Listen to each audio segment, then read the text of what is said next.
Welcome, everybody, to the Bison Overtime Show. I'm Grant Hubbard alongside. He's back, everybody. Ethan Nybach is back with us. Good to see you again, brother. Yeah, it was a rough week last week. I was a little sick, but it's good to be back. Good to be back and off another Bison victory. NDSU got their win at Illinois State. We'll show you that shortly. But we're going to start with some scheduling news that came out about a day or so ago. The Bison have agreed to a home-and-home agreement with Stony Brook University. The Bison have two connections to Stony Brook. Sam Niederman, the radio voice, came from Stony Brook, and Matt Larson graduated from Stony Brook, the athletic director. So Bison are headed to the Big Apple in 2028. Yeah, and I heard this is about an hour from Manhattan, so Yeah. it's a destination game. It's the same as Tennessee State. This isn't an opponent that's gonna wow you, but there's stuff to do. It'll draw fans, so I like it. Yeah. So let me just pull this up here. It's not behind us anymore, but their first four games. They open with Incarnate Word. This is the 28 schedule. They open at home with Incarnate Word. They head to Eugene to play Oregon. That's the last FBS game on the schedule for Probably ever. the next eternity, we'll put it, is the Oregon game. They host UC Davis, and they head out to Stony Brook to play that game against the Seawolves of Stony Brook. So we're going to show the highlights now. Before we play them, just brace yourselves for these highlights because they are god-awful. Remember, WDUI was not doing this game. This was an ESPN Plus game. So just brace yourselves. It's a top 10 matchup, or as my good friend Dem Izzo called it, the game that looked like it was broadcast on Mars. So here we go, the Martian Service, otherwise known as Normal, Illinois. Go ahead and play the highlights, fellas. Normal, Illinois, not the Martian Surface yet. We'll get to that later. But here we go, first play of the game. Tommy Rittenhouse will roll right and find his favorite target, Daniel Sobkowitz, for 8 yards at the Illinois State 33-yard line. Then a 3rd and 10, Rittenhouse to Sobkowitz again for 11 yards, the Illinois State 49. The Bison will play him one-on-one all night long. That's a theme for tonight. 3rd and 10, Rittenhouse is going to throw this one over the middle. Scotty Preston Jr., through two defenders, is able to haul that one in for 13 yards to the Bison 33. So opening drive, they had some momentum. Not anymore. Here comes Keenan Wilson right up the middle for the sack. That's a 12-yard loss. So the drive would stall for Illinois State. Hayden Futch comes on to punt. His 36-yard punt. Dorian Dubos will down this sucker at the 1-yard line. ISU special teams showing up big. And then Barika Penu tackled in the end zone by Ty Niekamp. And the Illinois State is down 2-0. Josh Magan will whiff the block here. Niekamp unmatched into the end You zone. can't miss blocks at the goal line. We saw that against Incarnate Word a few years ago. First time they trailed all year long. And here's Rittenhouse. Pass complete. That one of the guys Jaden Cohn told us about, Luke Maylander, for 16 yards to the 49-yard line. And next play, Victor Dawson will get ahead of steam here and picks up 11 yards to the NDSU 38. Illinois State offense looks like it's rolling, and then, boom, ball comes out. Nathaniel Stealing will recover it. May have had a fumble 6, had to be able to pick it up and score with it, but it's a huge turnover for NDSU. Probably should have let Woolen pick it up. Maybe, but anyways, Cole Payton, looking left, will find Jackson Williams on the far sideline for a 12-yard pickup to the Illinois State 34-yard line. Then 2nd and 8, Cole Payton scans. Then we'll take off. It's a 19-yard pickup to the Illinois State 13-yard line. Bison are threatening. Then 2nd down and 10, Cole Payton will finish this drive off as he, wait for it, posterizes LaChevian Brown for a 13-yard touchdown, 7-2 Bison. How many guys in college football can hurdle like Cole Payton? I think we can count it on one hand. I think you only need one finger. I think it's number 1. Watch the replay here. Even Trey Lance wasn't doing this No, stuff. quarterback draw, follows his offensive lineman, Boom. up and away for the TD. It's 7-2. Illinois State coming back down the field. Rittenhouse escapes the decaying pocket and runs for 15 yards into Bison territory for a first down. Now 2nd down later in the drive. Rittenhouse to Sobkowitz for 14 yards to the NDSU 6. Illinois State had their way on this drive. Winkers right will run it in for a 6-yard Redbird TD, and ISU retakes the lead 9-7. Early stages of the second quarter. First time this team's faced adversity this year. At this point. Whiteout crowd, they're feeling it. But Barika Penu on a 2nd down and 7. He'll take this play 19 yards, the Illinois State 38-yard line. So the Bison trying to retaliate after losing the lead. Then Cole Payton here on a 1st and 10. He'll escape the pocket and Jamarcus Smith, who tried to dive at him. He can't go high on him. Jamarcus picks up 12 yards at the Illinois State 26-yard line. And on a camera view, it looks like it's on top of a water tower. Eli Ozick misses a 40-yard field goal. Yeah, we'll talk about this, but this camera view is unacceptable. Yeah, get ready for the next segment. Cole Payton, favorite target, Bryce Lance over the middle, 18 yards. Cam Wilson's going to track him out of bounds. That's Bryce's first catch of the game, mind you. Yeah, got to throw him the ball more. Yeah. Just have to. We've been waiting all year for the Bison to break one. Well, Barika Penu does here. Shakes off 2 tackles. There's the second one right there, and he will score. 42 yards out, 13-9 Bison. The forum writers got what they wanted, a big run from the running backs. Now we're going, wait for it. Wait for it. They're going for 2. They're going for 2. What are they going to dial up on the 2-point conversion? Let's go to the water tower and find out. Quarterback power gets it in there, 15-9 Bison. They extend the lead. Now 3rd and 2, Rittenhouse. Going to Sobkowitz again, picks up 7 yards, Illinois State 40. And Ethan, this is a live shot of what was keeping ESPN Plus broadcast. We'll keep it on the air all night. Give that guy some overtime for all the heavy lifting he was doing. Now play 23, Rittenhouse, going to roll, finds Luke Maylander at the apparatus for 11 yards. It's a new drive, Ethan. Now Wanker's right, another strong run, picks up 11 yards to the NDSU 39, and Darius Givens prevents a big play there. It's a big tackle. It's probably a touchdown if he doesn't make that. 4th and 5, who's he going to? Guess who? Let's try Daniel Sobkowitz again, 6 yards to the NDSU 28-yard line. But ISU gets cute, 4th and short, Kelton McCaslin, watch him here, breaks into the backfield, and Rittenhouse has to get rid of it. It's an incomplete pass and a turnover on downs. It's 15-9 Bison as we go into recess. I think that was McCaslin's probably his best play of his career so far. I would say so. 3rd quarter, 1st and 10. Cole Payton takes off and runs 13 yards. Has Chris Harris out to block for him. Another big pickup there for NDSU. Now another 1st down. Cole Payton in the pocket, calm, heaves one down the near sideline. Rajon Nelson adjusts to the ball and hauls it in for 32 yards, the Illinois State 30-yard line. That's what Raja does. Back to the water tower. Eli Ozick, 38 yards. This one, I think, is good. Can't tell. 18-9. So that one's good. Makes up for the miss from 40. Rittenhouse, the play fake, the roll, and the throw to Maylander for 11 yards, the Illinois State 36. Then Victor Dawson here, 23 yards, break it outside. That's another Redbird 1st down. It's kind of the first big run they've given up all year, honestly. Yeah, Rittenhouse. This is a perfect pass to Sobkowitz. One-handed catch for 26 yards to the NDSU 13. Nothing Duffy can do there. That's just a heck of a catch. Yeah, wait for it. I'll ask again, Ethan, who's he going to? I'm going to say Dan Sobkowitz. Not a great play by Jalen Duffy. Gives up the touchdown. 18-16, or according to ESPN Plus, it'll be 18-15. It'll stay that way for quite a while here on your scoreboard. So 18-16, Barika Penu picks up 11 yards here and another 1st down. Nice simple play there. Now Tiny Camp thinks he has a sack here, right? Wrong. Nope, that's not going to happen. Cole Payton outruns him to the sideline. He'll pick up 9 yards and get to midfield. I think people don't realize how fast he is till they have to get up next to him. Cole Payton, calm in the pocket, throws a rope to the far sideline. There's Chris Harris for 12 yards and a 1st down. Then 2nd and 12. Cole Payton lofts this one to the corner. Bryce Lance toe taps that left foot inbounds for a 23-yard touchdown to keep the Redbirds at arm's length, 25-16. Polasek said it in the Bison football show. At some point, he's going to have to learn to get 2 in. Yep. Does on that play to make it a 25-16 game after the PAT by Ozick. Bison get a stop. Biggest play of the game. Trust us, this was a catch and a 1st down. Jackson Williams on the quick hitter. The Omaha kid picks up 51 yards on this play. Biggest play of the game, Ethan. Get that guy the ball. Got to give him the ball more. He's fast. He's got great hands. He's got underrated strength, too. I mean, he can break tackles. Bison crowd, they're into the game. Cole Payton will take off on this play. He'll pump fake right there and dives ahead for 12 yards. Gets inside the ISU 5. Kind of a Cam Miller-esque play And then there. 1st and goal, DJ Scott finishes this one off. Here's the knockout punch in this top 10 duel. From 5 yards out, 31-16 NDSU. But they're going to go for 2 again on their next conversion attempt here. And it's the same play. He ices it. Cole Payton ices it right here. Follows his blockers into the end zone for the 2. It's 33-16.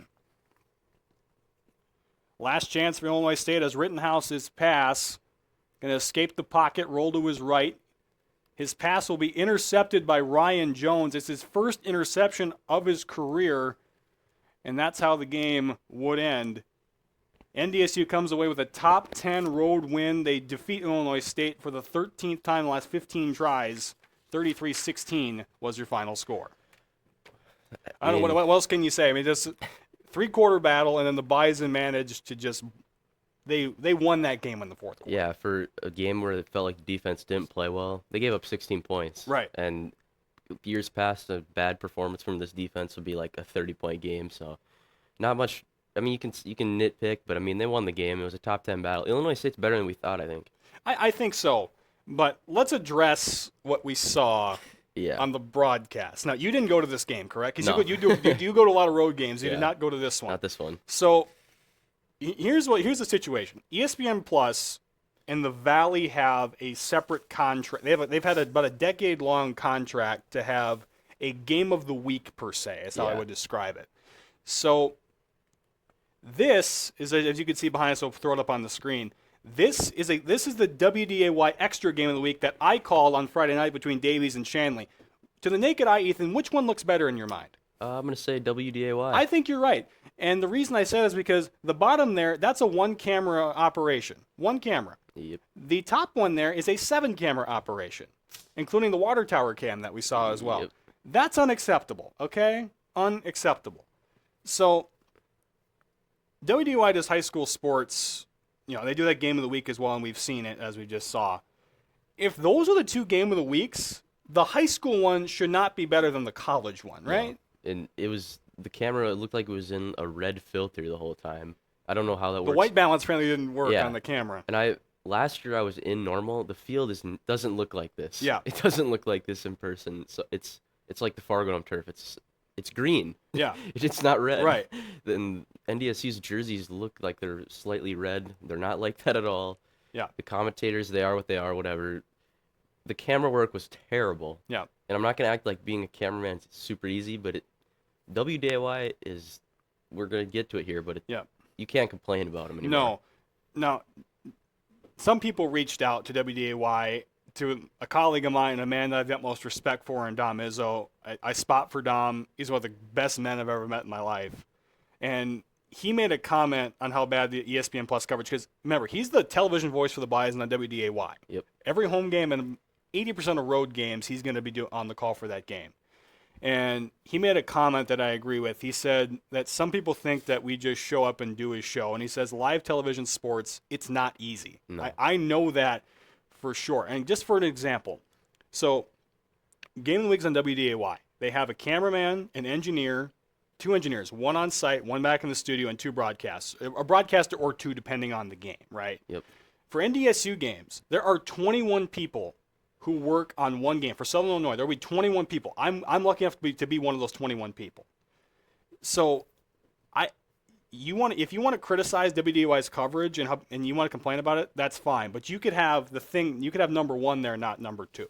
Yeah. If you want that, right? That's how it should. If you want ESPN Plus for every game, that's fine. Don't criticize Dom and his team, because what they do is outstanding. And you think about, like, when we get into November here in December for basketball season, he's got his show that he's got to prep for. Yeah. He's got basketball games during the week, and Saturday he's got football games, and he does a great job. Kyle Emanuel does a really good job. Yeah. And the whole crew, they care. Yeah. And ESPN Plus can't say that. Right. Again, you know how much work people do to do a game? This is my notes, because I called that Davy Shanley game. This is 18 pages of notes that I did for one football game. I can only imagine how high this stack of papers is for Dom. Look how much crap we have just for this show, and this is an hour. Show, yeah. You know, like it's incredible. Like, so don't criticize people and their work, because everybody does a lot of work for their job. No matter what your job is, you do work. Yep. You put in the work. I did that for one game. So Dom has, I'm taking a guess, I don't know this, I think he has at least 30 pages of notes. At least. And for his pregame show, the game itself, and then postgame, he's got at least 30 sheets of paper. So don't criticize Dom, please. And thank you. End of tangent. Yep. Okay, but we can't criticize, I feel you can't criticize something without providing context on how you can solve it. Yeah, and that's a good lesson for life too, Right. not just football. Here's my solution. So like Roku TV, they do like baseball games. Yeah. And so they take the play-by-play guy for the home team, an analyst from the road team. I don't remember who does the production of it, but they have one of each to provide both sides of the story for the teams, right? Yeah. So my solution is so let's just take the Illinois State game and say we had, it's Hubbard Eibach Productions who are putting on this Yeah. game, for example. I would have Kurt Pegler, who's been the Illinois State voice for God knows how long. He does a great job. And then we bring Kyle Emanuel in from WDY and NDSU, and they do the game. I think that would sound a heck of a lot better than whatever the hamster running on the wheel there for ESPN Plus. Yeah, I don't know how you feel about that, but that's why I would do it if it was I think up to me. when you bring these guys in from ESPN Plus, it's pretty clear they're not watching a ton of FCS football, Right. and they're not from the area. I mean, they could be from Florida, they could be from California. They're not tied into this because they all say the same thing. They're like, wow, researching NDSU, they win all these championships and stuff. It's like, yeah, everyone knows that now. Let's get into the details. They're not the greatest, and it's not, like I said, it's not just them. It goes to the cameraman, the production. Like Jackson Williams, that was the biggest play of the night, and they missed And it. you didn't see him until he was 10 yards down the field. Yeah. I was a little late on getting into the read, but still, they missed the safety. They missed the camera didn't pan over fast enough on so the two biggest plays of the game, two of the bigger plays of the game, they missed them both. Yes. That's just not right. And Can't do again, it. I wish we kicked more field goals on the other side of the stadium because the ones we got was that frickin' water tower Yeah. shot. And it's 20 yards to the left of it. So, I mean, Right. Ozik's, both of his kicks looked the same. Yeah. I had no clue which one went in Right. and which didn't. So you had to look at what the reaction was. So back to the game itself. Cole Payton, 12 of 14, 194 yards, passing touchdown, 15 rushes for 79 yards and a touchdown. If he's not I get everybody saying Kaminsky could be the front runner, Brungard's the front runner. Peaches and Cream says Julius Loffridge is the front runner for the Peyton. No, this is your front runner for the Peyton because his stats don't look great because he's only played 3 quarters in most of these games. And so yeah, And now the opponent's thing can go out the window now because he just played a top 10 team. Right. Who, they were, like I said, they're way better than we thought they were, and they gave the Bison their best shot. Yeah. And they're playing Southern Illinois this week. Probably going to do the same thing. It's college football. Everyone's D1. Yeah. Barika Penu, 14 rushes. First 100-yard game of his career comes in his senior. 116 yards and a rushing touchdown as well.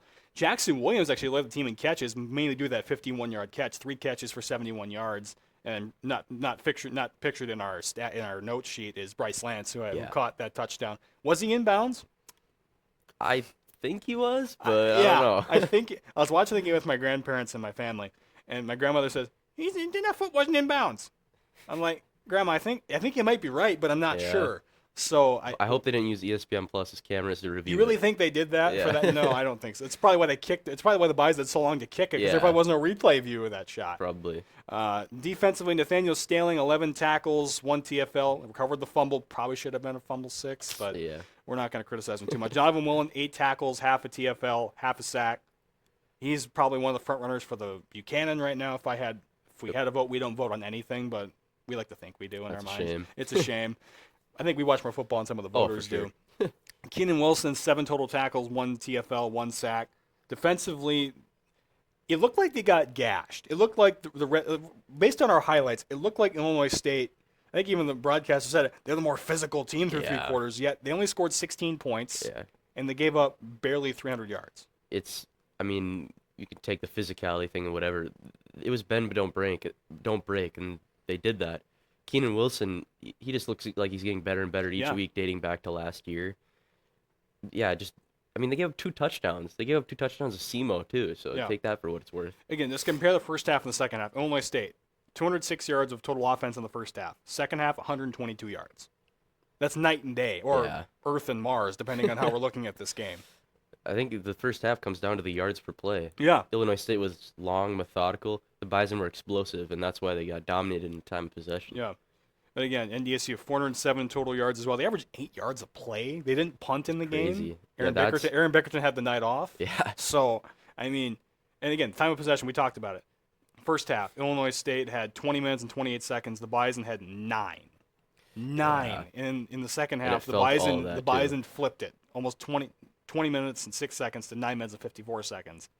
Then they barely lost the time of possession battle. It was 29-38 to 30-22. Yeah. But again, now the Bison have 2 ranked wins, and you get a chance for a third one, and you're facing a team who's never won in Fargo. So we'll preview Southern Illinois in a minute here, but they're starting to get the arrows in the quiver that they can utilize later on in the season because the first poll comes out next week. The first committee poll comes out next week. And I think this Illinois State one's going to age well because you look forward. Oh, yeah. If they beat Youngstown and South Dakota, they're going to win at least 9 games this year. If they beat either South Dakota State or Southern Illinois, you're talking about 10. a top 8 seed maybe. Top 5. I said top 5. Yeah. After watching this game, I think that's going to age better. I thought I was way wrong, and then I watched this game. Like, okay, maybe I have a point. We'll see. I think the North Alabama win by 2 is a little more fluky than we think. Yeah, possibly. So let's go around the valley quick. South Dakota State holds off Youngstown State 35-30. This was a game where Youngstown owned the first half. They had them down 17-7 in the second quarter. Yeah. Lawfridge had 25 carries for 160 yards, 4 touchdowns. He carried them to that win. Yeah, I basically watched the whole game while I was watching the Bison game. Got 2 screens going at once, but Chase Mason looked off. Yeah. And he's been pretty good this year against not great opponents, obviously. We can go back and forth about that, but he was off. And Julius Luffridge, the media up there is going to say he's a Walter Payton finalist. He probably isn't, but he is carrying this offense right now. The defense is what's scaring me about them right now. Yeah, the media was actually in Columbus, but that's right. We won't talk about that any further. We won't say his name. No. So just so we're in the FCS poll, at some point on Saturday night, numbers 1, 2, 3, and 4 were all trailing in their game. And I mean, Montana State was down early in Northern Arizona, so the top 5 teams were down early. Yeah. But the way this season has gone, they all found ways to win. Tarleton State gave up 42 to Southern Utah, but won the game 52-42. Montana down 10 in the fourth quarter rallies to defeat Idaho State 42-38. Montana State hammers Northern Arizona 34-10. Davis over Cal Poly 34-27. That's the 7 versus unranked matchup. And then we come to number 8. A team I've had in the top 10 all year long, Rhodey. They lost to Brown. 28-21. What the heck, Rhodey? Yeah, I don't even know what to say. And Brown got killed by Harvard. Exactly. So does that tell you Harvard is a top 15 team, or does that tell you Rhode Island is not even a playoff team this year? You've had your suspicions about Rhode Island. They were proven right. I mean, you beat Holy Cross 9-7, so you could say, yeah, their defense is probably decent for the CAA, but this is a huge red flag. And you're in the CAA. You have to win out now to make the playoffs. Yeah. What's left of the CAA, that is. Lehigh, going real quickly. Number 9, Lehigh over Yale, 31-13. Southern Illinois comes into this game off a 55-27 win over Indiana State. Tennessee Tech over Western Illinois, 66-20. And then one of the saddest but happy moments for UND. They defeated Northern Iowa 35-7. That's their first road win in 500 days or whatever it was, some absurd number. A lot. And by the way, round of applause, UND. 100 Division One wins as an FCS program. They've been D1 since 2008. Guess how many wins per season that is? 5. You count them on one hand. That's 5 wins per season. Congrats, guys. It only took you that long to win. I think the Bison have won 100 games in 7 years, was it? Like the decade of the 2010s? And this is the worst Northern Iowa team maybe maybe since before probably since Mark Farley got there, yeah. So this win is not impressive at all. And Northern Iowa moved the ball a few times too, but they just turned it over. Now again, they haven't won a road game in the Valley. That was another stepping stone I have for UND. Can you win a Valley game on the road? They did that. It's a horrible opponent, but they did do it. And they got to 100 wins as a FCS member, so congrats, guys. Game we picked, and I finally got burned on it. Austin Peay, you pick one up. Austin Peay defeats West Georgia 44-30. I'm picking West Georgia again in our picks, just so we're aware. So I'm not backing off the Wolves on this one, but you finally picked one up as the Governors get a win on the road. Villanova over New Hampshire 37-7. Abilene Christian and North Alabama. Abilene Christian wins at 52-23. Lamar over Nichols 24-17. South Dakota gets back on the right track. They defeat Murray State 49-24. And again, Harvard doesn't start its season until about right now. They got started and they hammered Holy Cross 59-24. So those are our just around the valley and around the FCS quick. Getting into Southern Illinois. Now, their stats pop off the page when it comes to how they score. They know how to score the ball. Just rattle them off quickly. 43 points a game. That's second in the valley behind the Bison. They allowed 21 a game, which is middle of the road in the valley. Second in total points. Second in total offense. Second in rushing yards. Almost all coming from DJ Williams, the quarterback. Second in yards per game. First in rushing yards per game. That's the profile. I mean, that just out the page, that jumps out at you. Yeah, and what's really crazy about the first and the rushing yards per game, they don't hand the ball off. No. It's all DJ Williams. I think this I think DJ Williams, when you watch him play, especially this year, he looks a lot like Lindsey Scott from Incarnate Word. He's not oversized. He's got elite speed, and he puts up big numbers. Now, again, the opponents, we've hammered that topic. We'll continue to hammer it throughout the rest of the show. But this offense is legit. Yeah. DJ Williams, leading passer. He started his career at Murray State, transferred to Southern Illinois, got hurt last year at Southern Illinois. I think he broke his foot, so he didn't play. So that's why we saw Jake Curry last year for Southern Illinois. He's a leading passer in the Valley. He's second in touch. This is all Valley numbers. Second in touchdown passes, fourth in completions, second highest passing completion percentage numbers behind Cole Payton, tied for second in rushing touchdowns and the most rushing yards among QBs.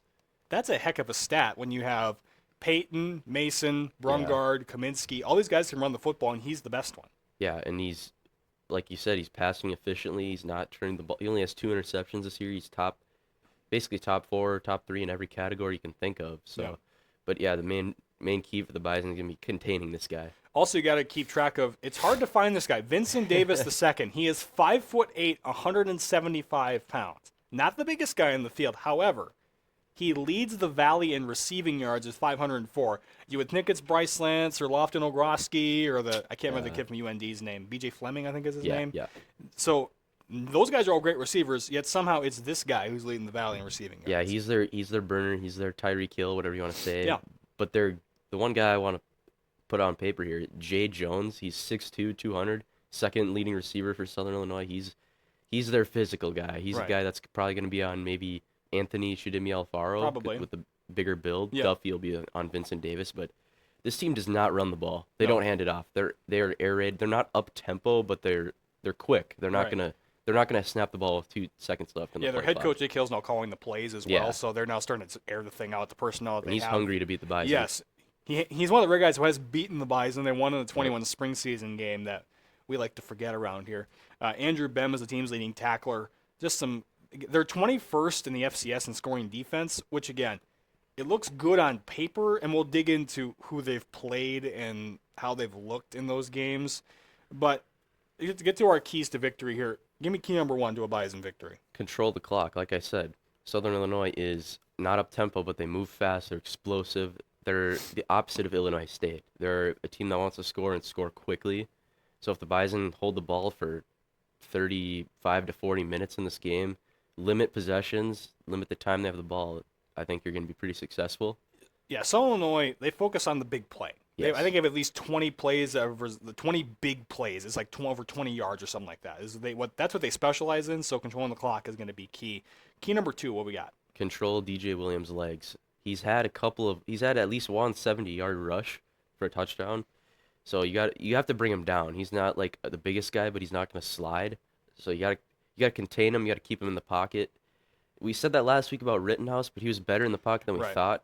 I think this guy is more of a scrambler than Rittenhouse. Again, we saw him against Murray State when he was with Murray State in 23. He had nothing around him. No. But when he was in there, they couldn't tackle him, and he was very, very elusive. The Bison won the game by 35, but he played a pretty good game. What beats Bison defenses? Elusive quarterbacks. There's a long line of guys. Brian Shore, Taryn Christian. It's just there's guy after guy after guy that has come in that can move. Like Aiden Bauman's the rare guy who doesn't move when he's beating the Bison. You have to move, and DJ has the legs to do it. Key number 3. Keep scoring, and keep scoring. Right. If there is 3 minutes left and you're up by 14, I'm forever going to be scarred from the game in Vermilion last year. Yep. But this offense is, if you're up by 10 with 3 minutes left, go and score again. Do not be content to punt again. Keep scoring and finish the game. This isn't the South Dakota defense that they faced last year. No. This Southern Illinois defense, it's okay. It's good on paper based on who they've played, but I caution as we go into this game. Number 4. Limit explosive plays. We talked about it. They win on these. If you make them go slow and methodical like Illinois State was, maybe Williams gets impatient. He throws a pick. He fumbles. Maybe Nick Hill calls a play he doesn't want to because of the situation they're in. I just think making them go the long way. If you give up a few first downs in a row, as long as it gets to a third down, keep them keep them getting deeper into their playbook. Yeah, they kind of remind me of like Kansas City, like Yeah. 2018 Mahomes, where they're trying to figure out how fast they can go and they're getting scores at like that LA Chiefs game in 2018. Yeah. I don't think we'll exactly have a game that's that high tempo, but it could be something, I wouldn't say similar, but something in the ballpark of maybe what Yeah. that game was. Number 5. Bison Nation, bring the noise. We saw the sell against South Dakota. For non-Dakota opponents, when you get to the month of October, this is the cutoff line right here, Yeah. where the attendance starts dipping down. St. Thomas and Northern Iowa aren't going to draw well. Yeah. Youngstown, we'll see. This is kind of like this last month and a half where we have good weather, so the fans need to be here. Yeah. It needs to be like we'll see it earlier or later when you predict the attendance, but Right. it's got to be above 17,000. Yeah, we've seen the attendance figures. They've been over 17,000 for both games. This is the best game you're going to get left. Yes. Because Youngstown is the next home game after that, and they're good. They're not great, Yeah. but they're good. But UNI is not going to draw, and St. Thomas may draw some of the St. Paul market up here, but that's as far as you're going to get. So we got to bring it, I would say, on Saturday. Let me pull up our top 10s here for the week. Remember, the first committee rankings are released next Tuesday on College Football Live, I think is the show that Yep. they'll be on. So, top 10s for this week. I got the Bison at 1, South Dakota State 2, Tarleton 3, Montana 4, Montana State 5. I begrudgingly put UND at 6. I wanted you to put a big bar in here because I think that's where the line of good teams, like teams that can win a title, stops. Yes. I'll put UND in it for now, but I got to see them play the Bison before, or UND before, or play South Dakota State before I feel good about that. And then the rest of the top 10, Lehigh's still in there, UC Davis, Tennessee Tech, and then I put Southern Illinois in there at 10 because of the roadie loss and because Illinois State. Again, I don't want to punish them for losing a game that we thought they were going to lose, Yeah. but they're just going to just slightly slide out of my top 10. I got basically the same thing through the top 5. Yeah. It's the 5 teams that are contenders for me. UND's in there, I think, a little bit. Southern Illinois is in improvement mode this week, but next week highlight that Southern Illinois UND game. Yes. That's not an elimination game. That's an elimination game for a top 8 seed. Yep. Then I got UC Davis. The best safety got hurt. Yeah, So Rex Connor's done for the year. yeah, we'll see what they're made of. I think they're still a first-round team, maybe a seed. Tennessee Tech continues to roll. Ohio Valley's awful. We know that. Yeah. And Lehigh once again stays in here. It's a team probably looking like a quarterfinalist that'll come to the Fargo Dome and lose by 30. We'll see. I don't know how to take Lehigh. Yeah. Lehigh's in our top 10s because they've played really, really well, but they're not beating anybody that's like, oh, I should sit up and take notice at how No. good Lehigh is. There just isn't. They're not facing that caliber of a team right now. And you look at them Yeah. physically and their O-line. I mean, they look like they're just not Division I athletes. So Yeah. But I guess we'll see. All right, weekly hot take segment. I got it this week. Number 1, we don't have a graphic for it this week, but that's all right. Bryce Lance has 100 yards receiving, okay? He's only had 100 yards receiving once this year. He had 98 yards against South Dakota, so it's technically 2 if you want to round up. But SIU, they give up over 200 yards per game through the air, and he's had a touchdown in 3 consecutive games. I like where Bryce is. He started off the season slow, and he was being played one-on-one in press man against Nakuba, who was Illinois State's best corner. Mhm. And then he got cramps and came out, and they torched their backup for a touchdown. Yeah. So we'll see how SIU wants to play him, but I like where Bryce Lance is going at this point in the season. Yeah, it kind of feels like Southern Illinois has given up a lot of passing yards this year, and especially with Bryce Lance only having, I think, 2 catches last week, they're going to want to get him the ball as much as possible. And especially with next week being Indiana State, he's probably not going to play a whole lot. Right. So get him the ball this week as much as he can. Number 2, Code Green holds SIU under 21 points. That might be the hottest take I've had so far. SIU has faced FCS opponents in total in scoring defense. Here's the numbers. UT Martin, 79th. SEMO, we saw them in the Dome, 112th. And the worst defense in the FCS, according to the stats, is Indiana State. They're 126th. That's as low as the website goes. The Bison are the number 1 scoring defense in FCS. And Illinois State had their moments. Mhm. We'll admit that. But are you gonna score over 40 points on this defense? I kind of doubt that. No, I think it's definitely a hot take because this offense is, the spread is going to be what? 14 and a half. It's 14.5? Okay, so I would expect the Bison to score 40 at least. So Yep. this is definitely a hot take, but at the same time, it's like you said, they haven't played anybody, and I guess we'll have to see. It's going to be tough to We're gonna contain find out. them. I think my third one. I think this is gonna happen. I feel good about this one. Attendance is over 17,000. Now, again, as we've said with Dom said that Bison football is a thing again. I want to believe him. It's been over 17,000 for SEMO. It was just over 18,500 for USD. I think we can get there again because this is likely the best opponent left on the home schedule. Yeah, I think if it's not for this game, the rest of the year it's going to be very quiet in the Dome. Yeah. I'd like to see the playoffs become a thing. Like not the semifinals is always going to be a big deal because you're going to, or I guess Nashville now, but the first 2 rounds we need to get more people. But if they don't get 17,000 for a top 10 opponent, I don't know what to say. Now again, if there's a blizzard that comes through, like I get that. Yeah, if that's there's different. bad weather, I understand it. But It's nice out. But if it's going to be, I think it's going to be in the 70s. I think on Saturday. Yeah. Let's go to the Dome. Let's support the boys. Go tailgate. Exactly. Number 4, Bison score 40+ points. Maybe not a hot take because they've done this every week, almost every week. The Bison have scored 40+ in 3 of 5 games, and they didn't punt last week. So when NDSU gets stopped, it's mainly because of themselves. It's not because of anything the defense is doing. This isn't a layup because it's hard to score 40 points, but this is one where kind of like with the other ones that are really hot takes, I think this is a good one because Southern Illinois allowed a lot. I mean, they allowed 27 to Indiana State, right? And that's not good. Even in the even where they didn't hold the ball, they still scored 33 points. Yeah, that's when they were losing the time of possession. But if it's 40-20, they could hang 50 points on anybody. Yeah, if they play to the keys of the game and hold the ball for a long time. Yeah, and then number 5 again. Maybe it's a hot thing, maybe not. NDSU has over 450 total yards. NDSU averages nearly 500 yards of offense per game.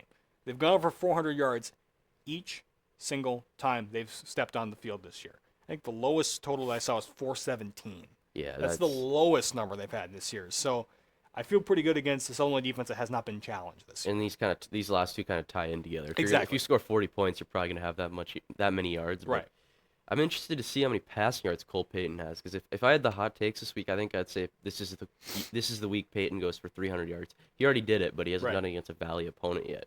Right. So picks for this week, we're picking another slate of 5. Ethan picked up a game. I'm 19-6.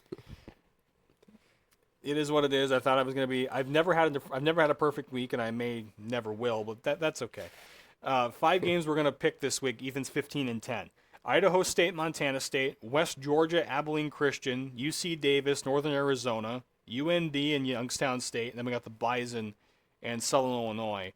First game we're gonna pick here: Idaho State, Montana State. I'm gonna go Idaho State, Montana State. What am I saying? You're guaranteed a game if I say that. Montana State is gonna pick in here. I think this is high scoring. Idaho State is 12th in scoring offense. Montana State is 25th. The difference, I think the game is in Bozeman, and Montana State's an 18.5-point favorite. I'm taking the Bobcats to win this one. Yeah, I think this is a layup pick. It's Montana State. I mean, Idaho State played Montana tough, but that was in whatever town Idaho State's in. I can't even remember. But Pocatello, I think. Yeah, and Holt Arena. Look it up. I think Montana State. I just think Brent Vegan always has them ready to play, and there's not much to say. This team they're outmatched. Montana State's gonna win. You don't know what kind of team Idaho State is because it looks like they can score on anybody, but they can't stop anybody. It's a typical big fluffy school. Yeah, Montana State's defense, I think, is like we've heard guys around the league or guys that cover FCS talk about it. This Montana State defense is probably better than it was last year, but the offense may be struggling a little bit. Yeah, but we'll see. Yeah. Second game, 19th ranked Abilene Christian at number 21 West Georgia. I'm going West Georgia, okay? And they got me last week. I'm going to stay on them. The reason why, I know I got burned. I get it. They're 5.5-point home favorites, and ACU is the ultimate mystery box. Very true. They got killed by Incarnate Word, but they hammer somebody else. So I don't really know how to feel about Abilene Christian. So I'm going to take the semi-safe pick. I'm going to go West Georgia. This game is about as hard as it gets. I mean, flip the coin. Yeah. If I was picking against the spread, I would go Abilene Christian plus 5.5 and feel awful about it. Yeah. And I feel awful about picking either of these teams because West Georgia looks like they'd be a playoff team if they could make it. Yeah. Abilene Christian at one point looked like a top 5 seed, and then they got blown out by the Word, who's not good. No. So I'm going to go Abilene Christian. I'm banking on that top 8 team coming to town. Northern Arizona, 14th ranked off the loss to Montana State against number 6 UC Davis. I'm going Davis. I'm going to keep this short. It's homecoming, and I can't figure out Northern Arizona. So I'm going to go Davis here. I was amped up for Northern Arizona, Montana State. I thought that was going to be a really good game. Nope, and wasn't the game. Montana State proved they're a top 5 team. Northern Arizona proved they're always going to be mid. Yep, always going to be mid. And they scored 10 points. You're a Big Sky team. What are we doing here? Yeah, that's disappointing. UC Davis is just the better team. Number 20, Youngstown State at number 13, North Dakota. I'll keep this short as well for UND. They have momentum. They're the greatest home team known to man in FCS, and they're a double-digit favorite. I think that's a pretty safe one. I like Youngstown. I think they're a very competitive team, and they're going to cause somebody some problems on Thanksgiving weekend. But I'm not picking against UND with the wave they're riding right now. Do we have the spread for this game? I can pull it up quick. If you can stall, I can. Yeah, I think. Well, I think this is gonna be a shootout in a sense, but then at the same time, UND's defense has played a lot better this year than they have in years past. If you had to guess, how much do you think they're favored? UND, how much do you think they're favored by? Double digits, I'd say 11.5. 11. 11, well okay. done, sir. 11 is the over-under is 57.5. I think I'd take Youngstown to cover that because I think would they're too. going to score points. They're not going to stop anybody. We saw that against the Jacks, but yeah, it's the Alaris Center. Yeah. UND's winning this game. Yeah, the airplane hangar is going to be full of fun, I think, on Saturday afternoon. And then the game we're going to pick and we'll both be at number 8, Southern Illinois, at number 1, North Dakota State. We're both going with the Bison. I don't think that's going to shock anybody. I would expect a closer first half. They're going to feel each other out. There may be a lot of points scored in the first half. Maybe not. We'll see. But I think the Bison, like we saw against Illinois State, they're going to pull away in that second half, assert their dominance. Apparently, they weren't dominant enough against Illinois State, according to that color guy. Yeah. They dominated the fourth quarter. I think they're going to carry. Again, they played PO'd for the big games. Yeah. I think. Okay, we'll go back to Illinois State quickly. Why I thought they looked flat. ISU had 2 weeks to prep for them. It's a night game, and it's on the road. Those are 3 things that are tough. And then they got a safety to start the game. That's tough to come back from. And they held them to 14 points the rest of the way. It felt like a trap game the whole way. It did. It felt like it did. It felt like 2022 in Carbondale, the 21-18 win where nothing looked good Oh my God, enough. yeah. It's night games in the Valley suck. They just do. Yeah. And I would expect if the Bison I don't know if they go to Youngstown anytime soon, but I would expect a game like that when they go there. Yeah, it's a rarity when they blow out somebody on it. Yeah. I don't consider 17 points a blowout with it, especially how they played. And if Illinois State makes 2 or 3 more plays, the fourth down that they didn't convert, the fumble and the pick, those are 3 jabs that are touchdowns. They could have lost. The Bison could have lost this game if they weren't careful. Yeah, that's what it comes down to. Those big plays. Right. So you're picking NDSU. Why? I don't think I think Southern Illinois literally has to score a touchdown every possession to win this game because the Bison offenses look explosive, and then when they want to run the ball and control the clock, they can. They've done whatever they wanted, and Southern Illinois has shown no sign of being able to stop anybody, including Indiana State. I do think they're a playoff team. I don't think they have what it takes to win in Fargo, something they haven't done yet. And I have a statistic for you. Ooh. Stat of the day. The Bison have an 11-game win streak against Illinois schools and a 17-game home win streak against Illinois schools, going back to 2010. Here comes that stat of the day. I got 45-24 Bison. I got 42-17. I got a hold of my hot takes. So I'm gonna go 42-17. It's gonna be. It could be the aerial circus, or it could be the Bison just coming out and smashing. It kind of feels like Missouri State last year. Yes. High octane offense. Nobody can stop them. They're scoring 50 points a game, and it was 28-14 at halftime, and then the Bison get a stop and a score, and the game's over. That's why I say you got to finish the game because remember they're up 28 rip on Missouri State. And it was 28-14 like that. Yeah, they scored. They ran a trick play, or Cam threw a pick. Trick play, touchdown, two score game. Yeah. So it got scary for a second. I very much could see a game like that coming to Fargo. We'll see. The game is at 2:30 p.m. Central. You can find the game on WDAY. Yes. Which means I get to work again, so I'm all for it. So, Dom and Kyle, see you guys Saturday. No more ESPN Plus games. We're done with ESPN Plus. We're not done with the mothership because they have the South Dakota State game later this year, but that's okay. I guess. I trust them for that. Yeah. It's Bison, it's the Jacks. They know how to do that rivalry game and put it on TV, right? I have a question for you. Yes. Do you think this game will ever go back to WDAY? Never. All right. I asked Dom, I think it was last year. I asked him, I said, do you think we'll ever get Bison Jacks back on WDAY? He said, no. I don't think we're ever getting that game back. So the 2023 game is probably the last time you're going to see that game on DAY or Midco for that matter. You're never going to see those 2 teams play each other again on Midco. So UND's the big one for WDAY. Yes. Well, they're you know how big of a game it is? They're taking me to it. That's how big of a game it is. They bring 20 people on the road. It's 21 for one game. That's me. Final thoughts before we wrap this up. Excited to be at the Dome because we're not going to be here for another 3 weeks. Yeah, it sucks. And let's just stay healthy for the next 2 weeks because Yeah. we know it's coming in a few weeks. We don't need to say that on the 25th, but you just get through this. This is where the tough part of the schedule comes. Yes.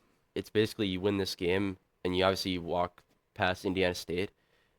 It's a gauntlet at the end of the year, so they need to be healthy for that Be loud. Be proud. and stay the whole game. Stay the whole game. Please. Please stay the whole game is all we ask. That'll do it for us, for our entire crew in the back out here and on the set. For Ethan Eibach, I'm Grant Hubbard. This has been the Bison Overtime Show. Thank you for watching. Horns up and go Bison. We'll see you next week.